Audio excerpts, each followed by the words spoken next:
Hello, maayong adlaw sa tanan. So magluto lang di ay taog kuan karon utan no. So before di ko nagluto og utan, so naghinuktok sa di ay ko og mga 80%, then natulala lang ko og 100%. O di ba? Ina naman jud na pag magluto ta.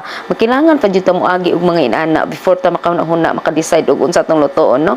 But anyway guys, nag-utan di ko guys kay grabe super kahawang sa kuntian.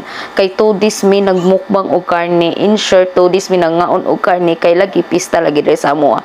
So, human sa tong pista, kabalod kita sa tong tiya nga marag busog siya pero di ka nang marag dili okay ba nga marag hawang bita sa tong paminaw, bahalag busog ta. Lahi ra jud ang natay sabaw nga masigop kay para full jud ang kabusog nato.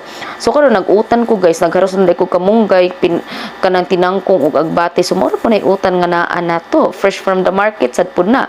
Then nagkuha po ko og lamas na sa mong ref nga duha ka buok kay wa pud miling lamas.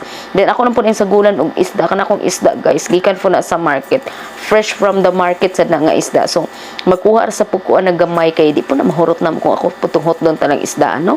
So naghugas kaldero na akong butangan og sabaw. So gamay ra jud ni akong sabawon karon kay wala kay mga og sabaw diri marag duha ra mi kabuk-ang kusog musuyop og sabaw diri sa among pamilya no. So maghugas lang ta kay hugas-hugas isda kita kay para limpyo ang ato ang mga pagkaon. So hugasan na to maayo kay diha ra man jud ta manimawi sa hugas sa char.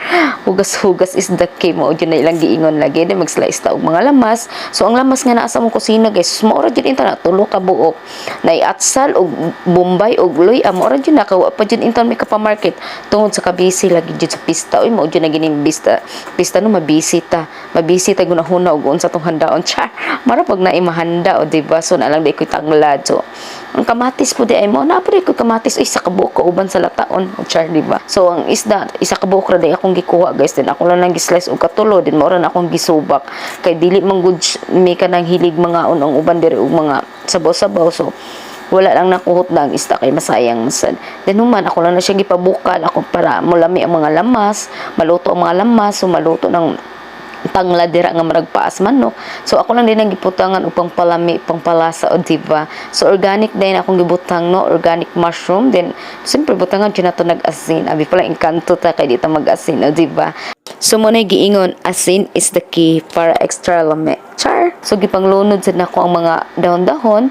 Then ako magud guys pag magluto ko mga dahon-dahon so dili ko nako sa laton. So isa ka bukal ana humanan na din takloban na nako na din. Ang init na din mo imuluto ana sa mga dahon kay dili ra man siya maluto din mo na naghukad nako kay ready to eat na lagi kay gutom na nagikuhaw ang kaistanan akong tiyan. So perfect kay na idukot eming nahabilin nga bahaw na mo sa buntag kay udto naman ron.